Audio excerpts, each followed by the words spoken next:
Hey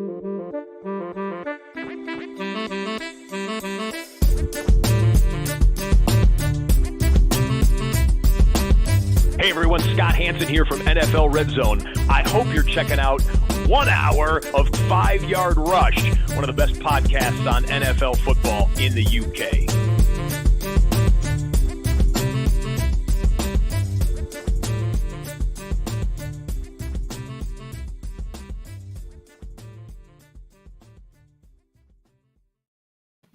Hello and welcome to the 5 Yard Dynasty podcast. Yes, it's me hosting again. Liam still hasn't got his Wi-Fi sorted, so unfortunately no Liam. But figured we were missing the Midlands flair, so thought I'd call up another Midlandser if that's the right word.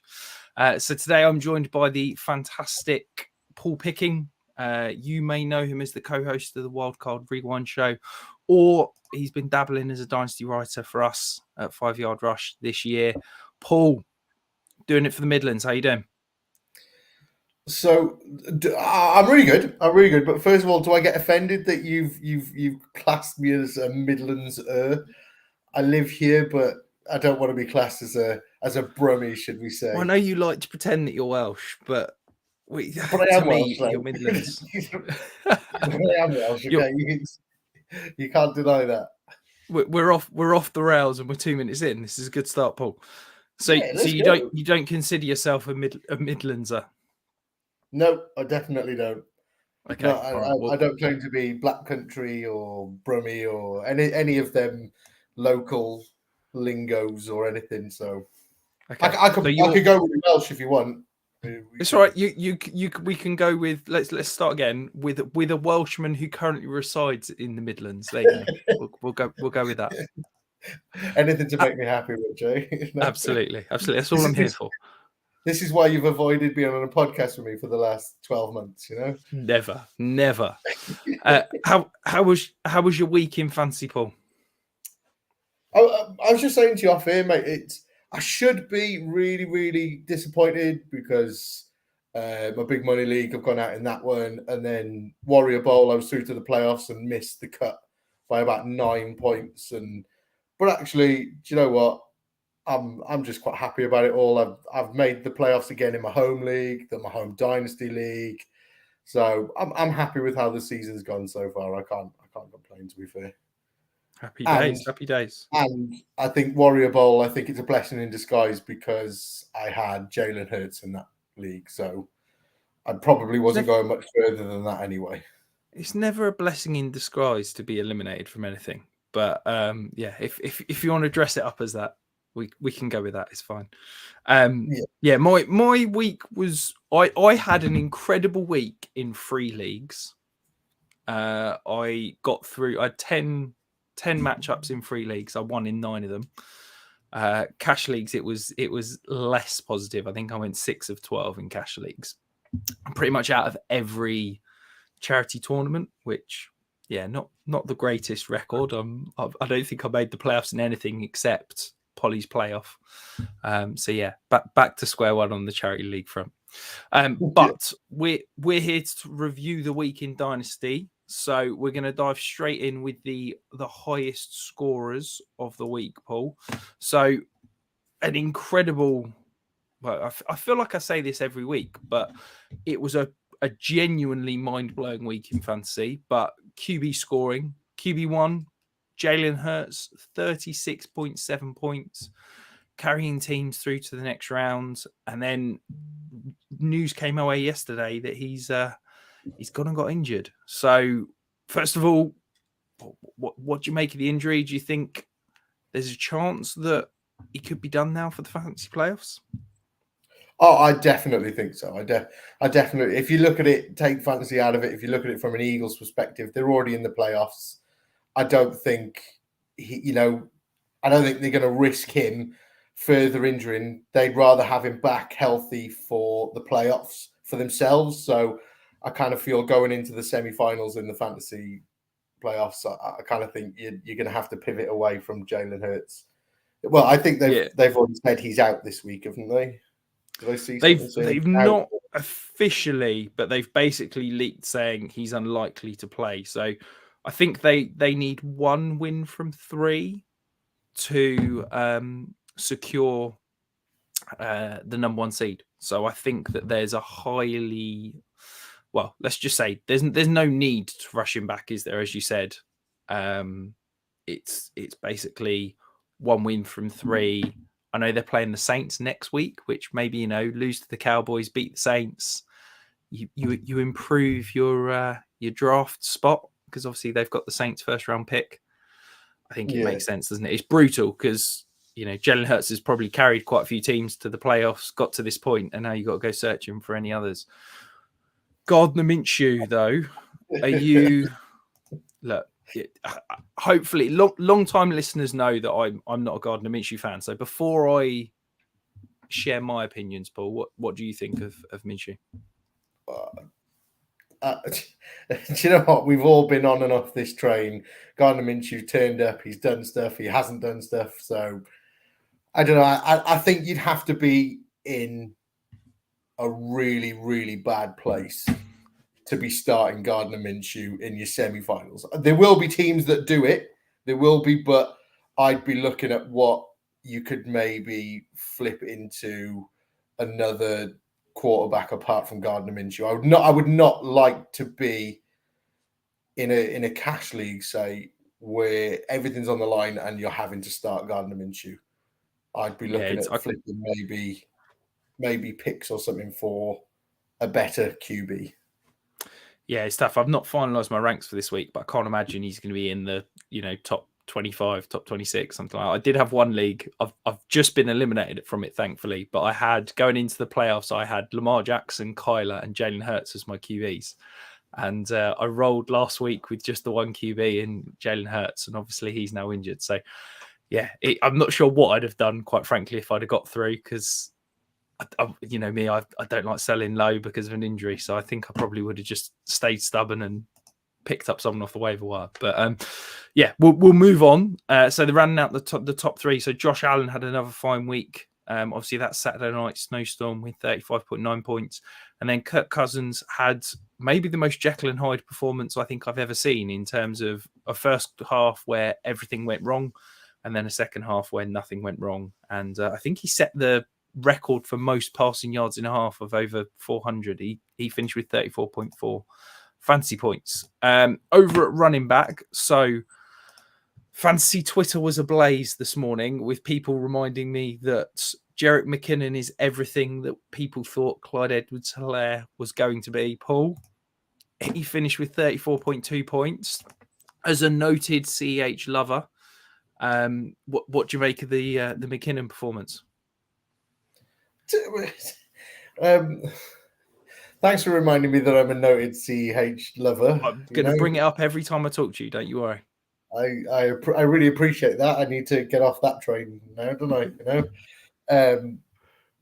But Jerick McKinnon he's come from nowhere really, because I remember a few weeks ago it was all about Pacheco, wasn't it? And everyone was like, "Oh, he's going to be the guy," and Jerick McKinnon's they seem to just be trusting him with the ball, and obviously you trust the guy with the hot hand, and he's the one with the hot hand at the moment, and I think he's doing really well, and he's definitely somebody I'd be, if I was struggling at running back, he's definitely a buy low candidate for me. I think he's going to be cheap. Yeah, I've had like this long love affair with Jerick McKinnon. I think when he was a Viking, he was like the most athletic running back ever in terms of his kind of combine measurables and things like that. And I sort of fell in love, and I was like, oh. And then Cole Shanahan threw a load of money at him and he went to the 49ers. And I was like, oh my God, Jerick McKinnon's going to be incredible. Bought loads of Dynasty shares. And then he just was constantly injured. And it was like, oh, okay, he's never going to be anything. And it's, obviously he showed flashes in the playoffs the last couple of years with the Chiefs. And it's like, this is what I'd hoped he was going to be 7-8 years ago, whatever it was. But yeah, I really like the point. I think that he's never going to be a true bell cow. I think if you're expecting him to get 15, 16 carries, you're going to be sorely disappointed. But if he can be a guy that can get 5, 6, 7 targets in a game, yes, he's going to be game script dependent, but over these next 2 weeks, he's probably going to be useful. If you're looking at him thinking you're going to get anything out of him in 2023, I'd probably avoid that. But I think if you were saying that you're going to get RB2 production from him in these next 2 weeks, to me, that's worth at least a third, if not 2/3. And I'd potentially pay maybe a really late second if I think I've got a big hole there. So yeah, I think it's a competent dynasty buy. I think in terms of the running back landscape, it's pretty grim for those cheap, RB2s that you can plug and play. So yeah, I like the suggestion. I think it's definitely a guy to go and buy at the moment. Rounding out the position, we had Dalvin Cook with 27 points and Derrick Henry with 26.3. Over at wide receiver, so we're talking about journeymen who are in their third homes. We're back with another one. So Zay Jones, 34.9 points, 3 touchdowns, looked uncoverable. What did you make of Zay, Paul? Do you know what? I nearly put this guy as my player of the week because it was incredible to see. But actually, if you look into his numbers, I think he only got 6. Like he had 6 targets, 5 receptions, wasn't it? So it's just one of them where you're a bit like, "Ooh." There's a lot of luck with this one. Oh, sorry, he had 8 targets, 6 receptions. So 3 of them receptions that he got were for touchdowns. I think there's a lot of luck in here, but he's definitely somebody that I quite like as like going forward as my wide receiver 2, maybe wide receiver 3 in my team, alongside that Trevor Lawrence, and they're going to be together for the next couple of years. I think if they start connecting in this way quite frequent, it's somebody I definitely want some form of shares in. I don't think I've got any shares of Zay Jones at the moment, to be honest. So yeah, I think it's an interesting one, isn't it? Because he's under contract. Obviously, the Jaguars went and spent, well, quite frankly, over the odds to go and bring him and Christian Kirk in the offseason. They've then gone and traded what I think is going to amount to be a second-round pick for Calvin Ridley. But let's be honest, it could be anything from a second to a fifth. So it's really interesting to see what it's going to be moving forward. I think that next year, we can almost expect Zay Jones is going to be that outside receiver. He's probably going to profile as a traditional X. Calvin Ridley is the prototypical Z or Z. And then Christian Kirk will fit in that slot role. So it's quite a nice 3 receiver set that you've got there. Yes, they're probably lacking that elite kind of deep threat, but I guess moving Christian Kirk purely into the slot, that's what they're hoping he will be. But I think he's always going to be a little bit boom bust because I think he's going to be at best the third option in this passing game. I think that Calvin Ridley's probably going to be the target leader. I think Christian Kirk, with the money he's earning, is going to get a lot of targets. So I wonder if is Zay Jones falling into that category of he's better for best ball kind of thing.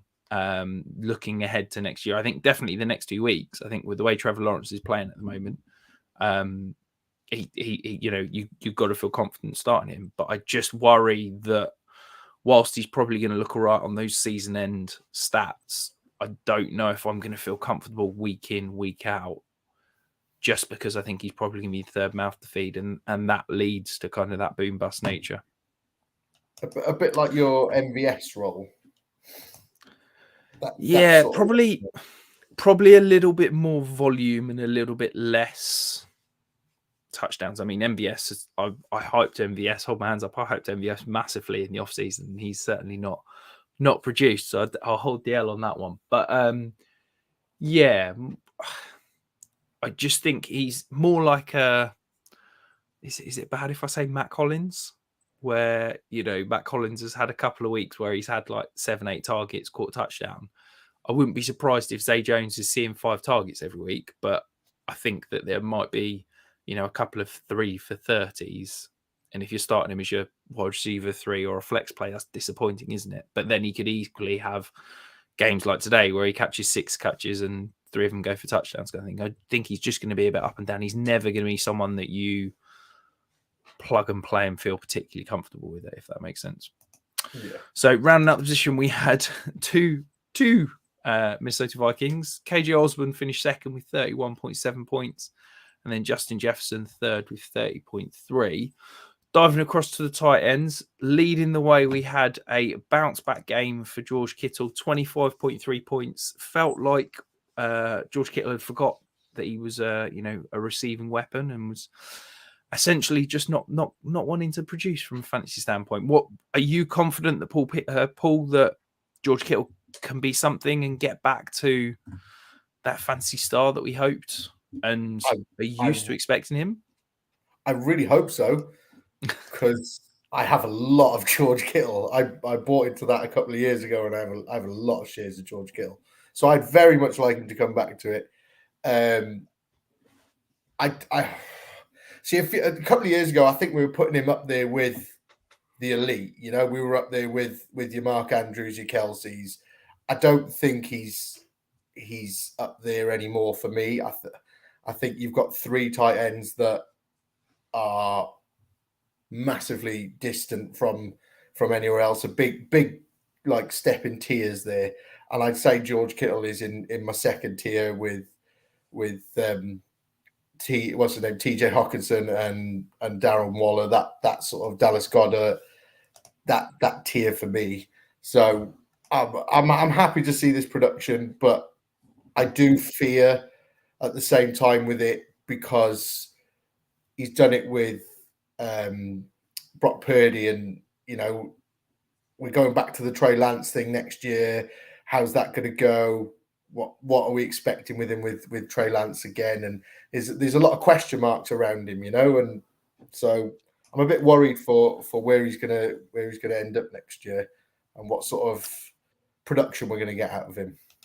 Yeah, and I think I tend to agree with you. I think he's definitely in that, what I would class, I guess, as a third tier of tight ends with your Dalton Schultz's and TJ Hawkinson's and the like. I think the interesting note for me that I sort of came across is that he's blocking at a career low rate in terms of pass pro. So traditionally in his career, he's been kept in to block on about 14% of pass attempts. So for reference, that's normally about the top of the league. So at the moment, Tyler Higbee's leading kind of fantasy relevant tight ends at 16.4%. George Kittle's down at 6.9% this year. So he's basically getting the opportunity to get out on routes far more often than he ever has in his career. I wonder if part of that is that helping him stay healthy. I wonder if, he is still a cheat code. He is still an elite tight end. And I almost wonder if the 49ers are saying, look, George, we love you. You're fantastic. Just be fit for the playoffs. And I kind of wonder if they've almost managed him a little bit more this year so that hopefully they can unleash him down the stretch and into the playoffs. And maybe this is the start of, I want to say, the run 4 or 5 years ago where it got to like week 14 and I think his week 15, 16, 17 were like the highest fantasy points from a tight end ever. I'm not saying that's going to happen, but I'd love it if it did. I think it's definitely interesting that he stayed healthier this year, and it's been because he's just on the face of it blocking significantly less. Rounding out the tight end position, we had Juwan Johnson, a couple of touchdowns, 22.7 points, and then the return of Dawson Knox, who feels like he's been the lesser spotted Dawson Knox recently. He scored 21.8. So significant news. There's a couple of injuries, but we've already touched on Jalen Hurts, so we're going to touch on the other big injury. So we're going to skip over that and dive straight into the Dynasty stock market, Paul. So big risers this week. So my first riser, I've gone Trevor Lawrence.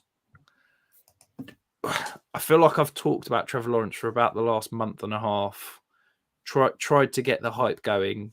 And I think a win against the Cowboys has finally started that. Do you now think that Trevor Lawrence has entered that kind of elite tier of quarterbacks? Do you think he's in that sort of top 7, top 8 now moving forward, Paul? He's definitely there or thereabouts for me.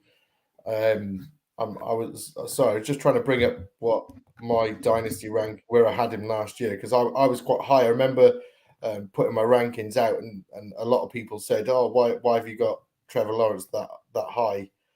So I got him at 11 at the start of this season.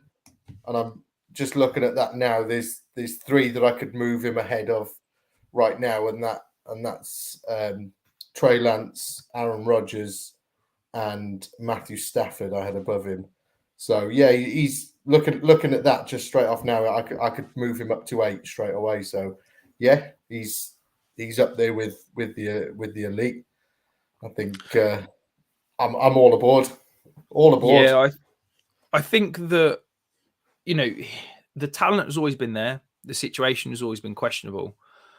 But for me, it's his ability to, I think he's a top 4, top 5 passer in the league already. I think his ability to manipulate defenders, and particularly in that sort of intermediate area of the field, his anticipation throws are mind-blowing. And I think that, yeah, he's been up there for me for the last couple of weeks. I felt like I've been trying to build the hype, and I think that now it's going to catch up. So he's QB 11 in December ADP from DLF. He's my QB 8, so I've moved him ahead of Deshaun Watson. I've moved him ahead of Dak. He's ahead of Kyler and ahead of Tua, Trey Lance.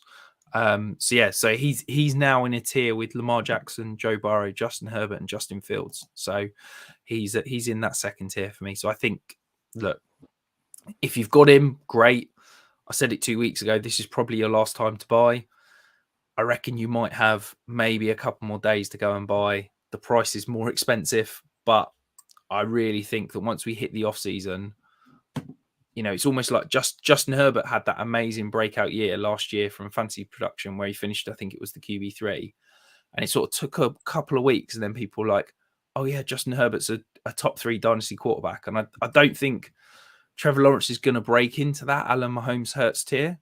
But I think we're going to be having conversations about, is Trevor Lawrence worth more than Lamar Jackson? Is Trevor Lawrence worth more than Justin Herbert and that kind of thing? And I really believe that's where Trevor Lawrence's value is going. So yeah, you probably need to dive in as quickly as possible. Yeah, he's definitely becoming a sell candidate, though, isn't he?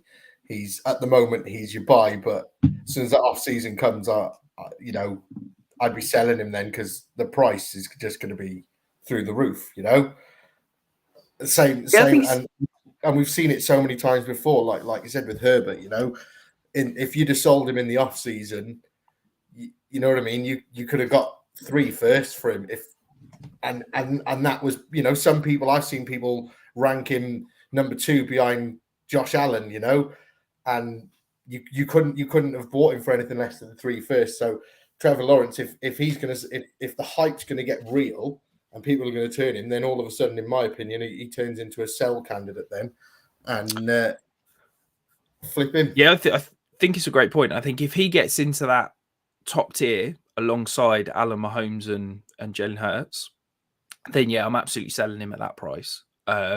If he settles in as that second tier along with, you know, those guys I mentioned, then yeah, I think I'd probably hold him at that. But it'll be certainly interesting to see what his value looks like over the coming weeks and months, because, you know, since week 6 he's the QB6. I think he's the QB7 season long. Yeah, it's basically, once you're a sophomore that's, you know, was hyped as the best QB prospect since Andrew Luck or whatever you want to call it, and he's now producing in his second year. And let's not forget, the Jags haven't exactly put much around him. You know, we've got Calvin Ridley coming next year. I wouldn't be shocked if they didn't add another weapon. We could see some real kind of great strides from a fantasy production standpoint. So the next big riser, Paul. So J.K. Dobbins, he currently leads the league in rushing yards over the last 2 weeks. He's got some fantastic matchups coming up. Is this the start of J.K. Dobbins coming back and the start of a potential incredible playoff run? I feel that J.K. Dobbins is a bit of your running back crush, isn't he? Really, definitely. I think there's a lot of hype. I'm maybe not on board the same way you are. I still think, I if I'm honest, I don't think he's 100% yet. I still think he could be more. He could, and I think maybe he's going to need that off season just to get back to 100%. He's probably functioning about 85, 90%, but I still think he could be more. So, but if he's counterpoint, if he's 85, 90% and he's produced more rushing yards over the last 2 weeks than any other player in the NFL, surely that's a good thing. Like, if you're telling me there's an extra 10%, you've made a stat there. What you've done is you've made a stat sound really good for J.K. Dobbins. Yeah. You know what I mean? Should we talk about 4 weeks? Should we talk about 4 weeks? Is he the rushing leader over 4 weeks? No. But he's only played the last 2 weeks, so let's let's you know what I mean? Credit. And Jonathan Taylor's been out injured for one of them, and Ramondre Stevenson missed last week and came back this week. There's so many variables to it, but because you're in love, you're going to make it seem how you wanted to seem. But I don't know. I like J.K. Dobbins, and I do have a couple of shares in J.K. Dobbins, and I want J.K. Dobbins to be awesome. And that Ravens team is all about the run game. So, you do want a running back at the Ravens team the same way you want one in a 49ers team and stuff like that. But I don't know. He still needs to convince me.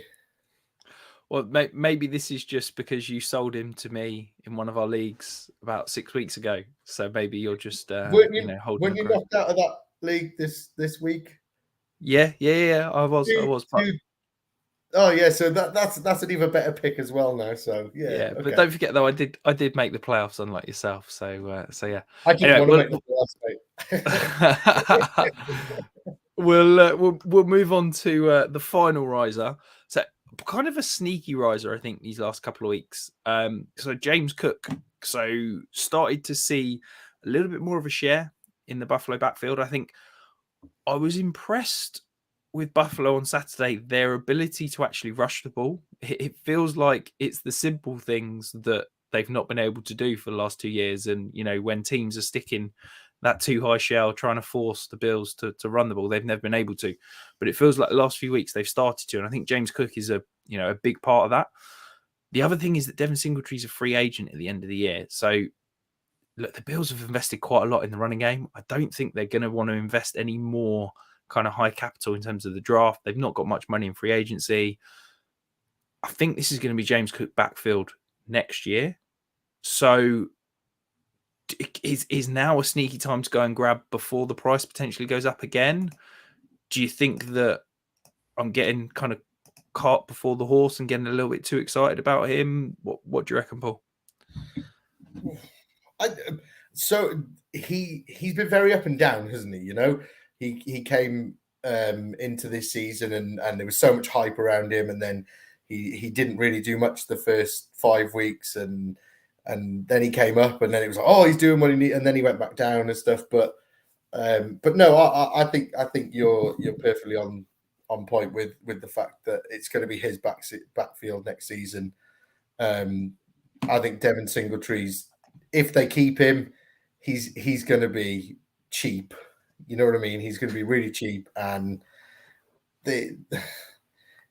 I can see them doing it though. I can see him going, oh yeah, I'll come and play for a really, really small amount because he knows he's not going to get signed anywhere else.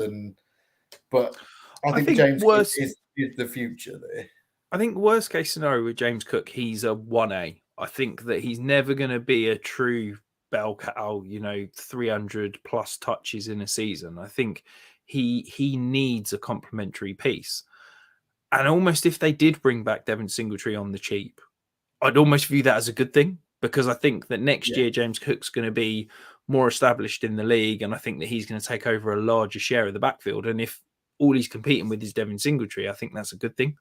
I think if Devin Singletary leaves and they go and bring in, whether it be in the draft or what little money they've got in free agency, to bring in somebody potentially better than Devin Singletary, that would almost be a detriment to James Cook.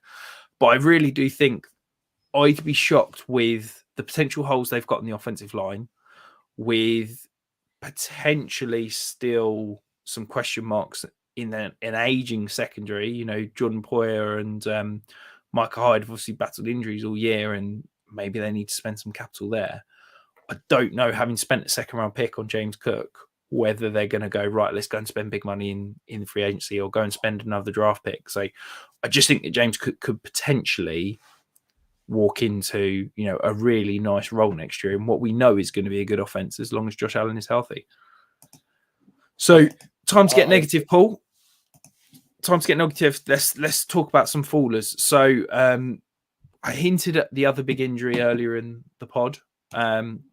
Jonathan Taylor suffered a high ankle sprain, obviously went down very early. I think he had one carry and then got injured, probably lost a few people some fantasy matchups. What are we doing? He's now done for the season, Paul. It feels like a bit of a lost season for him and for the Colts. Do you think that he can still be that elite dynasty running back moving forward? Do you think that this is a sign of things to come? Where are you at? I worry, mate. I worry because he's everyone's dynasty RB1 now. Well, he was coming into this season. I know you're doing season rankings and stuff like that. So, coming into this season, he was everyone's dynasty RB1, and he hasn't produced that this year. And I think that's kind of the story across the board. You look at coming into this season, you had Taylor, Swift, Harris. They were the top three. Swift and Harris were swapping between second and third with whoever, and I don't think any one of them has actually coming into next season holding where they were. So I haven't really deep dived into the running back rankings yet or anything like that, but I do feel like he could drop a couple of spots. I'm worried because there seems to be a lot of injuries this season. He's come back from one, and then there's something else, and then there's was it turf toe he had a couple of weeks ago as well, and now he's got a high ankle sprain, and you're just going, I don't want to invest that capital on a player like that that's going to keep falling to injuries, That's and I think it's difficult, isn't it? Because the running back position is, higher percentage injury rate than other positions. You're going to get that drop off and guys that get nicks and niggles and things. I think the talent is still there. I still think on his good days, he's the best running back in the league in terms of rushing ability. I think that offense is going to take a step forward. But for me, a big question mark is who's the quarterback going to be in Indianapolis and who's the head coach going to be. And I think if one or either, or if both of those get answered to a positive, I think that he could absolutely hold his value. He's dropped to running back 3 for me at the moment. Can I ask who you've got in front of him? So I've got Breece Hall's at 1 and Kenneth Walker's at 2. And then, so he's in a tier with Kenneth Walker for me. I go back and forth. He's basically just ahead of CMC, Saquon Barkley, and Ramondre Stevenson. And I could probably drop him into that tier if the Colts don't get a quarterback, if the Colts don't address their offensive line, and if the Colts have a questionable head coach. If he gets a good quarterback, upgrades on the offensive line, and an interesting head coach, he could jump up into that Breece Hall tier. So he's settled in at running back 3 for me at the moment. That's one of those that I think is going to be interesting to view over the coming weeks and months, because that could definitely change as we hit free agency and that side of things. Do you feel that it reminds you a bit of like CMC a couple of years ago, where he was so injury prone and he kept getting injured, but because of his talent, you just couldn't drop him past a certain point? You were like, I can't drop him any further because if he is healthy, he's there. You know what I mean? And I kind of feel like we're doing that with Jonathan Taylor now. You go, I can't drop him past this point because, like you just said, for the reasons you just said, a good QB, a good head coach, all of a sudden he's back up there with Breece Hall in the top tier. But a bad head coach, I still can't drop him too far because the talent that that he poses is just he could change a fantasy team in 1 week. It's unreal. Yeah, and I think I think it's probably a little bit harsh to throw him in that CMC bucket. I think we'd seen a lot more from CMC. Obviously, Jonathan Taylor's had 1.5 years of incredible production and has struggled this year with basically 2 ankle injuries, which aren't career-threatening, aren't going to affect him long-term. CMC had basically 2 years where he almost didn't play because he had those season-ending injuries. So, yeah, I'd almost just chalk this one up and say, I think he was the Dynasty RB1. I think that was deserved. And I think that, he's not old. He's not had loads of injuries through his career. He's just had these basically 2 ankle injuries, which, anyone could get any play. So I don't think it's a case of him being injury prone as such. I think we have to knock him because he's had a down year. He's not produced. He's not been on the field. But I think it would be kind of a bit too hot takey to plummet him too far down Dynasty ranks because, as you said, he was consensus Dynasty RB1, 4 months ago? If you believe that he's suddenly now worthless and not a elite option at the position, well, why was he a Dynasty RB1, as little as 3 months ago? I think talent is still there. I think there's still the potential for it to be a fantastic situation. And I still think he's going to get fed the ball when he's healthy. I think it's almost just chalk it up as a lost year. Apologies. Yeah, you've not had a great year from fantasy perspective. Let's move on to next year. Yeah. So the other faller, so Miles Sanders certainly killed me in a few places. I think I saw anything between minus a point to maybe 0.9 points in some leagues, depending on your scoring format. Look, if you're rostering Miles Sanders, you're probably out the playoffs. Okay, if you've managed to scrape through, I don't think you're going to be comfortable starting him now. Gardner Minshew's potentially the quarterback. He is a free agent at the end of the season in what is looking like potentially one of the best free agent running back classes ever. We have also got a rookie running back class that is looking like one of the potentially best ever. Is Miles Sanders done as a fantasy relevant weekly starter? What do you think? So can I just flip something to look at it a different way? Do you not think that Miles Sanders may be a guy that you could start with Gardner Minshew being at QB? Because Jalen Hurts would scramble out of the pocket, do whatever he needs to do, and rush the ball. Gardner Minshew's not going to be at that level. So is Gardner Minshew going to rely on a running back to, dump the ball off to or rush the ball or anything like that? So do we think that Miles Sanders maybe gets a bit of a boost because Gardner Minshew's coming in? I don't know. I'm just trying to flip it and look from a different angle. But yeah, this is the age-old debate, isn't it? Is that running backs with rushing quarterback see an increase in efficiency. Okay. However, they see a decrease in volume. So it's like, yes, he will probably see more rushing attempts in a game with Gardner Minshew, more check down opportunities in the passing game. However, he will probably see a reduction in terms of his efficiency because he's not got that mobile quarterback that needs to be accounted for in the run game. Yeah. So I don't know. I've got plenty of Miles Sanders shares. I don't know if I feel comfortable starting him this week after what he did last week with an Eagles team that might just say, you know what? We've kind of already got the number 1 seed locked up. Yes, we need one more win. Yes, it's the Cowboys.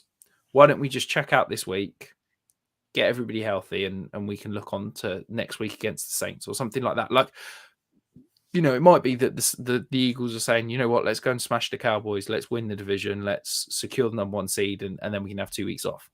I don't know. I just don't think I'm comfortable with Miles Sanders over the next 2 weeks. And then what I'm saying is where's his dynasty value going to go in the offseason? Because there's so many good free agent running backs. There's so many good rookie running backs. There's not many landing spots where he's going to be essentially the lead back, which is what he is in Philadelphia at the moment. So I think I'd sell Miles Sanders now for pretty much any second round pick if you can get it. And you're probably choosing the wrong time to sell because he's just had an absolute stinker of a game. Yeah. So I was looking at it from the next 2 weeks, but as a dynasty asset, I think I agree with you. I think he's done. I think he's going to struggle to get any sort of. I think he'll get a role somewhere, but I think it'll be like a backup sort of. I don't know, kind of a bit like Naheem Hines. Like he'll come in for some maybe trick plays or catch a ball at some point or something like that. But I don't think he's going to hold any value to anyone as a week in week out starting running back going forward. Yeah, I think that's kind of where I am. Like I'd take James Cook straight up for him. I'd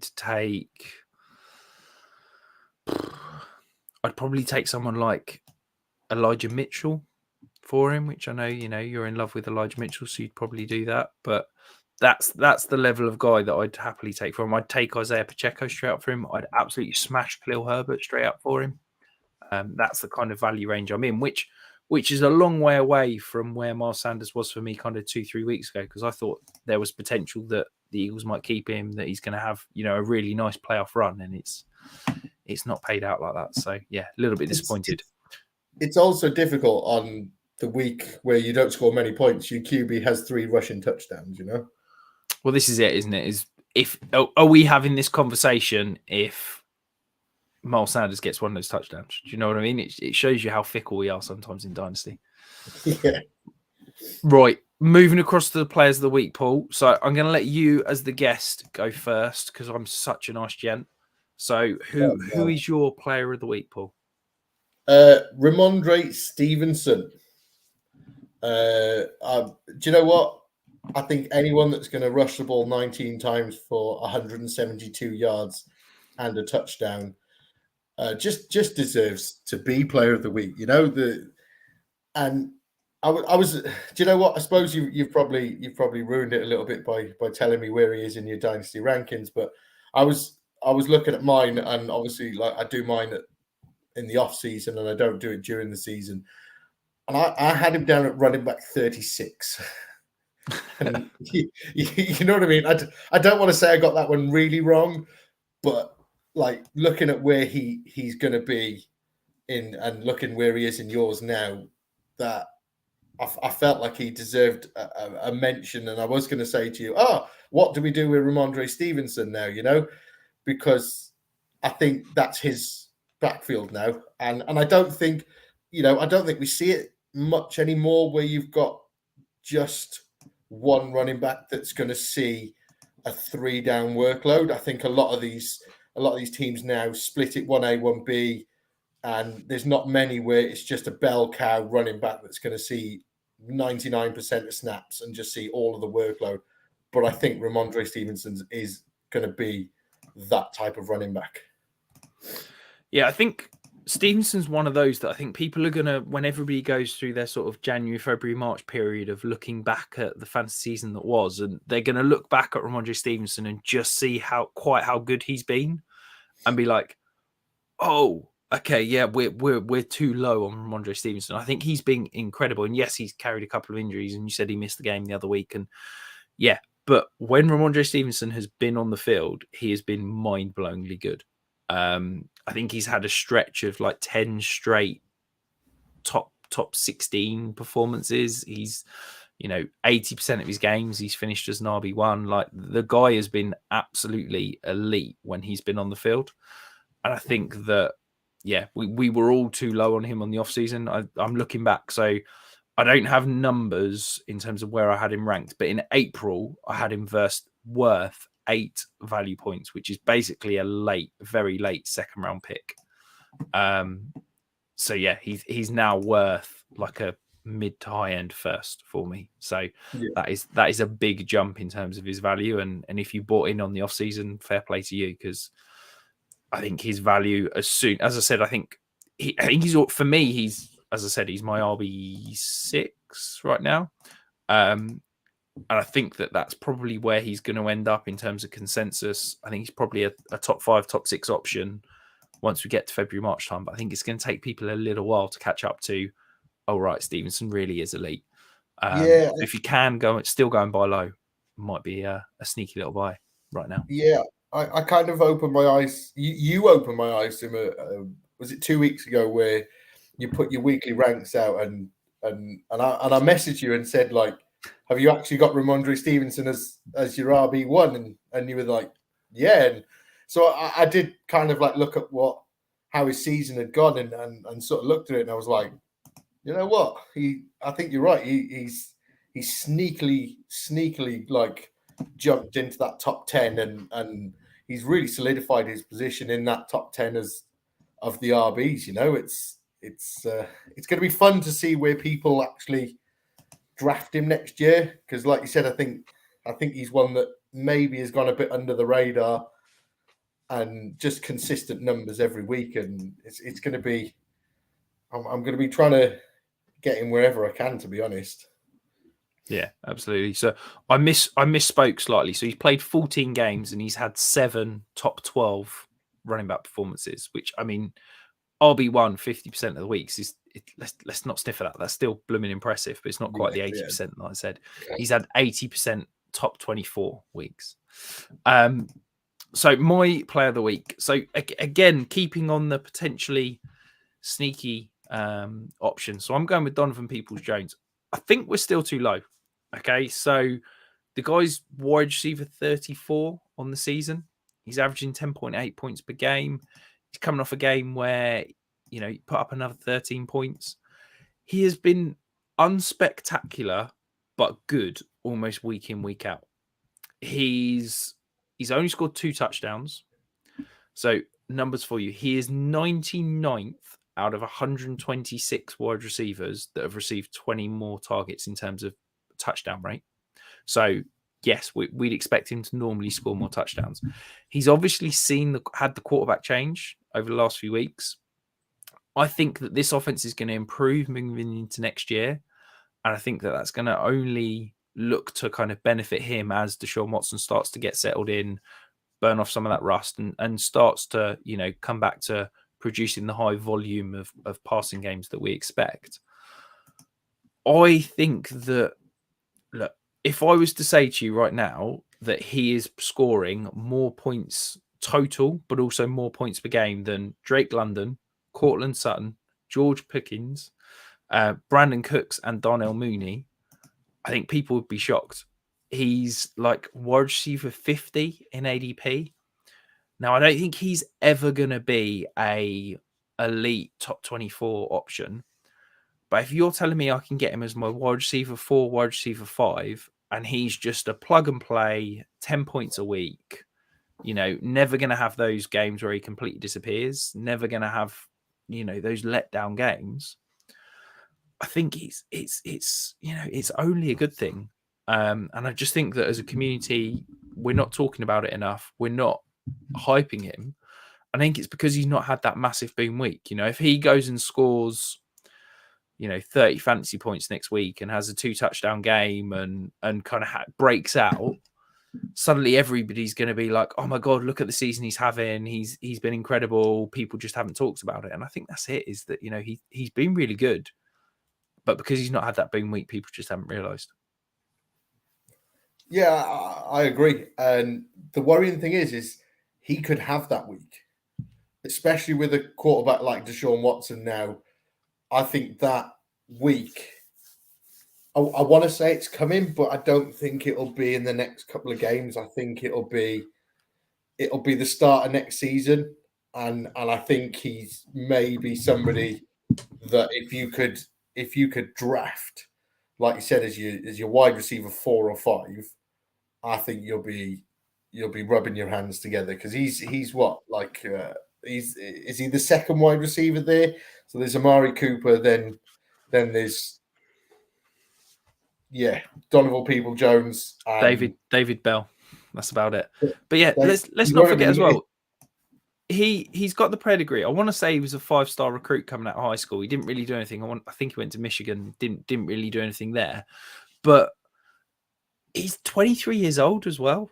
He's going to be a free agent after next year, so he's going to be in a contract year next year. And I think that he could easily be a guy that produces next year, and then maybe you can look to sell on for a profit. I don't think he's ever going to be a cornerstone you're looking to build your dynasty franchise around, but you can probably get him for what, 2/3 right now? Maybe have to pay a late second, but I honestly think his value is low, and you can go and kind of sneak him away.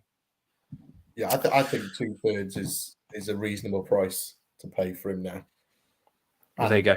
With Deshaun Watson as well as your QB, anything can happen next year with them too.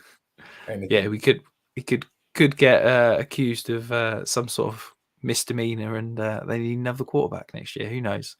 Stranger things have happened. So, again, you know. Oh, exactly, yeah. So we're going to dive into the mailbag. We've got quite a few questions this week, Paul. So obviously we sent out the alarm and everybody knew that you were coming on and thought, right, let's give Paul some good questions. So thank you very much for those that have. So first one is Martin, otherwise known as Lucky Fantasy Guy. So he says, Paul, who are some league winners to trade for that won't break the bank? So I actually looked and I think I've got potentially somebody for each position here. Nice. So at QB, I went for Tom Brady. I went, do you know what? Right. He's going to be quite a cheap. You could probably get him for a third at the moment because the uncertainty with his career. I think somebody would go, yeah, do you know what? I'll take a third for it. And he plays Arizona in week 16 and Carolina Panthers in week 17. So both matchups I kind of like him to step up. Running back, I put McKinnon or Pacheco, either one of them. I think the Chiefs have got Denver and then Seattle. So I thought if you could flip for one of them, I'd be quite happy. Now my wide receiver is probably a bit out there and one that nobody's really looking at. But that's Isaiah Hodgins for the New York Giants. I think you could get him really cheap. And the Giants have got the Vikings and the Colts. And there's nobody to catch the ball in the Giants offense. So if you know what I mean, if he could go and get you a touchdown and you could, I don't know, give up a third for him. You know, if you're in a deeper league, maybe a fourth. I don't think anyone's really looking at Isaiah Hodgins at the moment. And at tight end, I went for Noah Fant. I think Noah Fant has done quite well. And they play the Chiefs in week 16. And then in week 17, they play the Jets. And I told you I'd get his name in here. And Sauce Gardner, the legend, will be covering DK. So that'll leave it all open for Noah Fant. And Tyler Lockett's might be injured. So I think he's had finger surgery today, so I'd expect him out at least a few weeks. So yeah, I like all those. The only one I'd throw in to add, maybe Jeff Wilson. I know Raheem Mostert's just had a fantastic week. I still think this is going to be Jeff Wilson's backfield, potentially back this week. The owner's probably less confident on him moving forward because we've just seen Raheem Mostert have a good game. So I reckon that you could probably steal Jeff Wilson away cheap, but you've got to have some strong guts to go and make that move because, as I said, it could be that he sits there, does nothing, and Raheem Mostert is the lead back next week. So I've got 4 more questions for you, Paul. We're going to fire through these slightly quick round. So these are from Mace, who used to write for us, doing incredible work on the IDP world. If you love IDP and you're not following him, go and follow him. He is at CaliKing49er17. So, Paul, what are we doing with the Lions backfield in Dynasty? I'm a Swift believer. So okay, you're still buying Swift. What are you doing with Jamal Williams? I think we've seen a reality this week. I think you only ended up with 3 points. I think without a touchdown, he's nothing. I don't think he's. I think he's kind of a risky play. If he gets a touchdown, he's worth it. If he doesn't get a touchdown, he's not worth playing. Yeah, so I tend to believe, I think Jamal Williams was the biggest sell in all of Dynasty a couple of weeks ago. I think if you can get a second round pick for him, absolutely. He's a free agent at the end of the year. Who knows where he's going to end up? I think Swift, he's a really interesting buy candidate. As I said, Jamal Williams is a free agent. I still believe in the talent. I still believe in that offensive line. I think it's going to be fantastic next year. I think this offense is going to take another step forward next year. And I think DeAndre Swift's going to be a big part of that. But you've got to have. We talked about having strong guts. You've got to have a strong stomach to go and buy him. I mean, he's still my RB9, so I've still got him as an RB1. I'd probably pay a late to mid first. I don't think I'd pay anything more than that than him right now. Next guy, we've kind of already touched on this, so you can keep it as a one word answer. Should I be targeting J.K. Dobbins as a buy this offseason? For the right price, yes. You're very much inhabiting Liam sitting on the fence there. I think, my opinion, Mace, I think it's not sitting on the fence, that one, is it? If somebody offers you the right price for J.K. Dobbins, you're going to buy him. If somebody says, I want 2 firsts for him, you're going to go, don't want it, mate. You know what I mean? I'm winding you up, Paul. I think, Mace, if you're waiting till the off season, it's too late. I think if you want to buy him, you need to buy him now, because I really believe he's going to have a good couple of weeks. How valuable are second round selections during draft season? You got any thoughts on this one? Do you want to take this one, Rich? Because I don't really know much about next year's rookie class, and when it comes to valuing everything, and I normally am on your survival kit looking at your values and stuff. So I'd just be literally sitting here going, oh yeah, my mate's got them at this, so you take this one, Rich. I think that they're always criminally underrated. I think that they're kind of forgotten about, and people are willing to throw them around like they're candy. And I think that actually they've got some really good value, and I think that value will only increase as we approach the draft. I think once you get into the draft, everybody has a prospect that they fall in love with, that they want to overdraft, and that's where those second round picks come in. So yeah, if I think they're valuable now, but they're only going to be more valuable as we get towards that draft date, as we get towards the combine. So I'd be holding them right now. If you can acquire them on the cheap, go for it. But I also think this class is particularly deep. So those second round picks, I've mentioned it a few times. I think once you get 4 or 5 quarterbacks that could potentially go in the first round, that pushes down talent. If we this last off season, let's take for example, so Chris Olave, who else do you want to throw in there? Jameson Williams, they were kind of mid first round picks. That was because we only had 1 quarterback. If you'd have thrown in 4 quarterbacks, Chris Olave is suddenly a late first, early second round pick rather than a mid first round pick. And that's what I'm expecting is going to happen this year. I think that the wide receiver talent and the wide receiver potential from this class is similar to last year.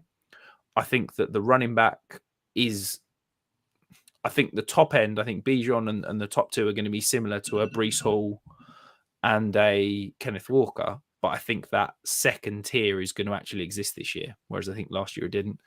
I think that the quarterback room is going to be miles different from last year. I think there's going to be 4 or 5 first rounders, whereas obviously last year we only had Kenny Pickett.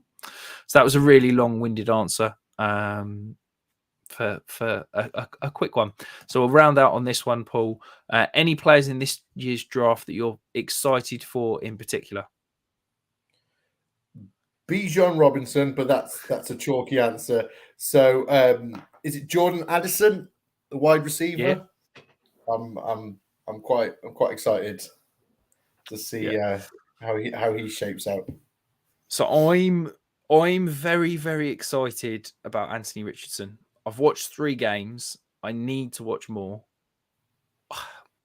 I basically am looking at him and saying, do I think his range, what's his range of outcomes? And I think that his ceiling is overall Dynasty QB1.